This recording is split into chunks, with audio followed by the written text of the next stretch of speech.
Hello, my name is Palma Accardi, and you are watching a special episode of Tidal Flooding Talk. We will be discussing the history of the Margate City Boardwalk. I'm here with meteorologist Dan Skeldon and Commissioner John Amadeo. And we're on the Margate Fishing Pier on a nice Saturday in September. Really a nice beach day. I mean, you get the second season crowd, so you're not going to get a crowd really. A little bit of a breeze. It's partly sunny. We're hoping the weather holds out. A couple sprinkles around. It should be a good day. And a nice day to talk a little history with Commissioner. Nice being here. Thanks for having me. Thank you. Yeah, we're talking about the Margate Boardwalk, and you may be thinking, we're not talking about the current controversy of bringing it back. We're talking about the one that was. Exactly, Dan. And we can go back in history and a little bit of research that I've personally done, and the research that the Margate Public Library through librarian Glenn Mead helped me through to learn a little bit, being a Margate resident basically my whole life, and learning about the several storms that hit us, the origination, the concept that started as South Atlantic City was the first concept back at the turn of the century in the early 1900s. And it took almost to 1906 for them to prepare the paperwork to go out for bid on the request of the commissioners at that time, the Common Council of Southern Atlantic City. 1906, they went through a bidding process, and there was challenges by several other contractors that put it on delay, and actually they started the work and completed the process in 1909. Little did everybody know, by 1909 we had a boardwalk in Margate City known as Southern Atlantic City. All right, so I mean, the boardwalk that exists now is Atlantic City, goes to Ventnor, goes to the Margate line. Where was that boardwalk in Margate when it first existed? It came from the Fredericksburg property line at the Ventnor end, and it came in sections. It wasn't a contiguous boardwalk at that point. The interesting thing, Dan, is the cost at that time was just a little over $22,000 to put 2,500 foot of boardwalk, 20 foot wide. I did bring pictures that we might be able to show later on in the show to show people the location of the boardwalk and where it existed and the devastation after all the storms. But I think a good thing, as you as a meteorologist studying weather and understanding storms, the most critical part of a structure on a beachfront is the damage that can be incurred through the years. Now, for those who don't know, how would you compare Margate's old boardwalk with Ventnor or Atlantic City or even Ocean City? Or is it more like a Ventnor boardwalk? Great question. Boardwalk on angles, it wasn't a continuous straight line, basically like Atlantic City is, even though there's two very shallow curves in the Atlantic City boardwalk, and Ventnor is a straight line.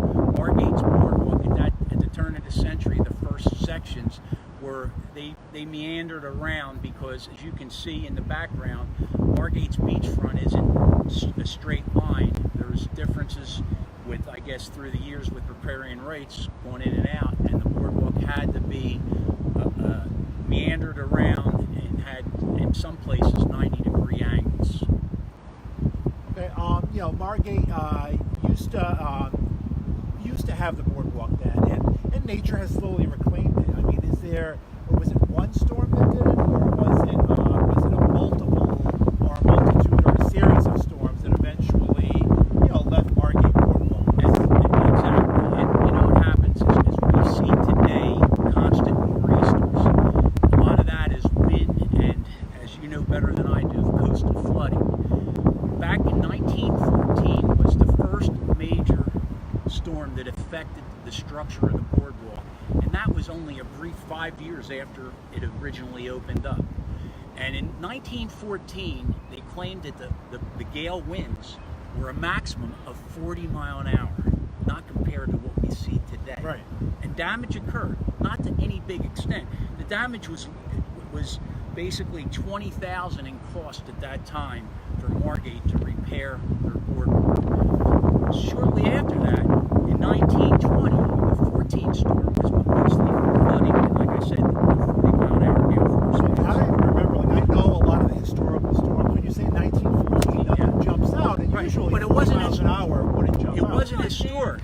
But with the location of the boardwalk being so close to the water line when it was first built, it was really on, I would say, the high tide mark, like Ventnor's Boardwalk used to be before they had a beach fill. At times, as I was growing up and I was on the Ventnor Boardwalk, the high tide would come underneath the boardwalk. So then in 1920, there was probably the most devastating storm of that time, which caused severe damage to both Longport's Boardwalk, Ventnor's, Atlantic City. They lost from Caspian to Massachusetts. It stayed intact from Massachusetts to Albany Avenue. Most of the damage back then was, in 1920, was to Chelsea, Ventnor, Margate, and very little to Longport. In fact, the numbers were pretty substantial. I think at that time, Margate's damage was in the 15, it was either 15,000. The least damage was to Longport. And they proceeded. The councils and the commissions all got together because they felt it was a great asset to the community. It was a form of recreation. It was a tourist attraction. And naturally, we're a tourism industry basis here on the Barrier Islands. So they elected to rebuild it again.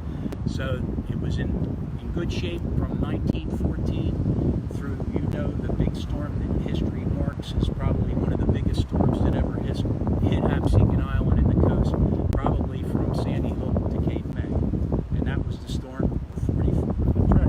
A hurricane that never made landfall in New Jersey. It was, if you have grandparents that were here, the residents that lived through it, it was a very bad hurricane, 100-mile-an-hour winds, more winds than we saw in Sandy, more wind than we saw in Jonas or whatnot, or Irene, but it actually never made landfall. The storm actually stayed about 50, 75 miles off the coast, and then it hooked out to sea. But you don't need to make landfall to cause a lot of damage, and the 44 storm did. Yes, and it's from newspaper articles from the Courier Post in Camden, dated back to March 9, 1945.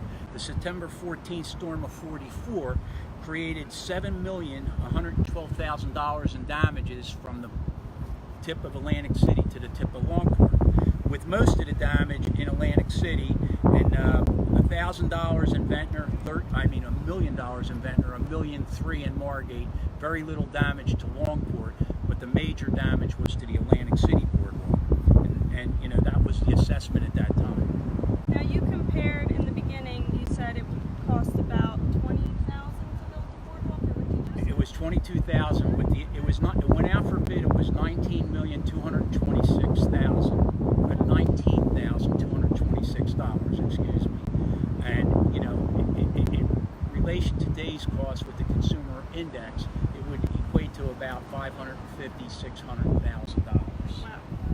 And that was for 2,500 foot. Now, is there a reason that, I guess it stands to reason that if Atlantic City and Ventnor, had damages to their boardwalks from the storms, and their boardwalks were intact. Now, was Margate's more susceptible? Was Margate's just more completely destroyed and wasn't worth rebuilding? I guess one of the questions is, why not rebuild the Margate one if it was an asset and the others still exist today? Well, Dan, as you know, Mother Nature plays its games. Yep. And some places are more vulnerable, just like when a tornado pops out of the clear, it hits just one spot and not others.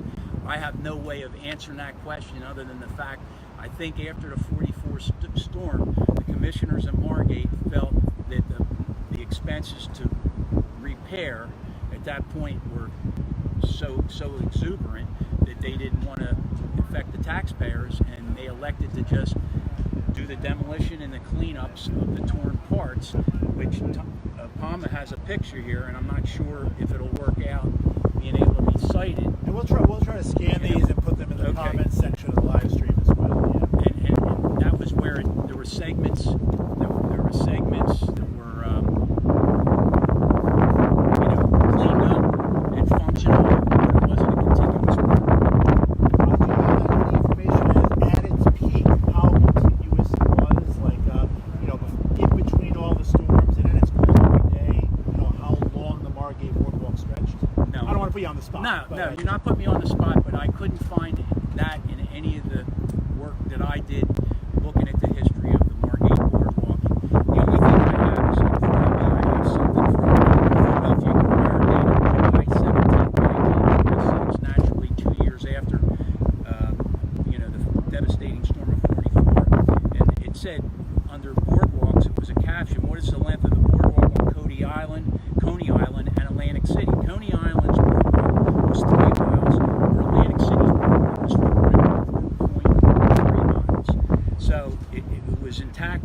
Caspian to Jackson, and at present, Massachusetts Avenue to Albany. So there was an interruption in there of the Atlantic City Boardwalk, and I'm sure parts of Margate. Margate and Longport were torn away by the hurricane, but there are no plans for reconstructing it to any further length. So that tells you the evidence 2 years later that there was not going to be any reconstruction of the Margate Boardwalk. And prior to that, as far as the existence of it, as when Palmer's original question was, it wasn't a straight line, so there were breaks in it, and I think they had access to the streets where it ended, and then you would have to go a few streets, is what I'm guessing, to get on the next segment of Boardwalk. And I'm guessing too. I think it's great that you did this. Was it fun doing the research on this and the digging up the information? It's unbelievable how much I enjoyed it, because you're learning something that all I can remember is the other storm in the 60s. 62 nor'easter. Yep. Yeah, the 62 nor'easter, which tore beaches, and I, boat in front of my house because there was 2 foot of water in the bay of the water. But the interest is to learn how it originated, the costs, and through the years, it's been a very vulnerable structure. And Atlantic City has survived many storms since dunes were built in front of it. And I think Ventnor's survived many storms because dunes have been in front of it. So I think that the dunes have, they qualify for protection of property and public life. I think any structure on any barrier island is vulnerable, especially one right up against the ocean. But that also survives too. If Margate's was more segmented, the ocean, when it comes up in storms, can attack it on both sides. When if you have one solid structure, it might be a little more able to withstand storms. Exactly. Now, when it was originally built and finished in 1909, do you think that they anticipated that our area would be so susceptible to these storms? Well, we learn every day. We can't let our guard down, and that's why we depend on weather people like Dan, meteorologists like Dan Skell, to keep us abreast and prepared. We know almost at any time we can be affected by the weather. I think the technology advances, and Dan can speak about that more than I can, have put us in a new level of information and preparedness that they had in those days. So I don't think, even though there's records of the high tides, the tide in 14 was like the highest at the time that they had recorded, and I don't think we came to 44 when the next highest tide was recorded during a flood, and a storm. So I don't think they were as aware as we are today of the devastation. Recently we just watched Florence, and the worst part of Florence, besides hitting the shore, was the aftermath of the rain coming down through the mountains and flooding. It's still coming down today. 100 miles away from the coast.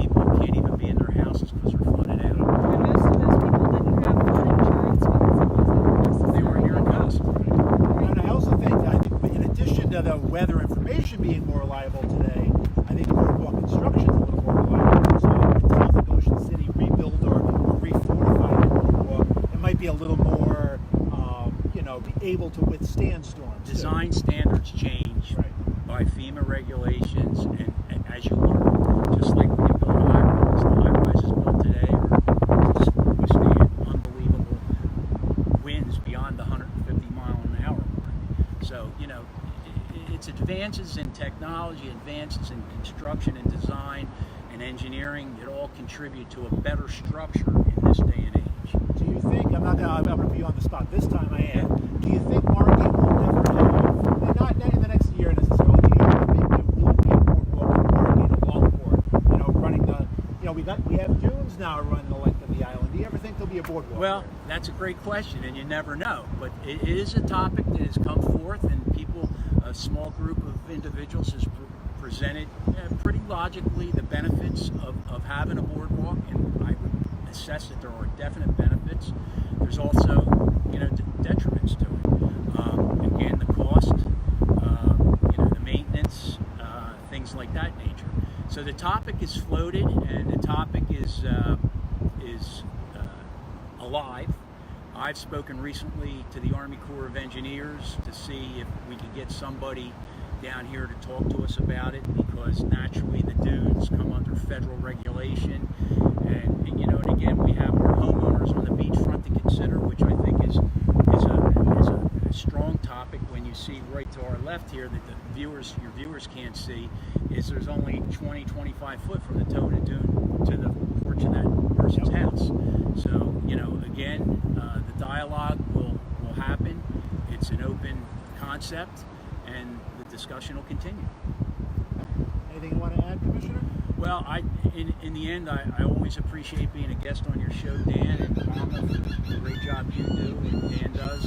I want to thank again Gwen Mead and the Margate Historical Society. Gwen is a librarian for the Margate Library, and she's done the extensive research that I was able to bring forth and learn about. And I think it, you know, being on this location on the Margate Pier, I want to thank, and I know I'm taking some of your thunder, I want to thank the Margate Pier organization for allowing us to come here. It's a very appropriate venue to do your show.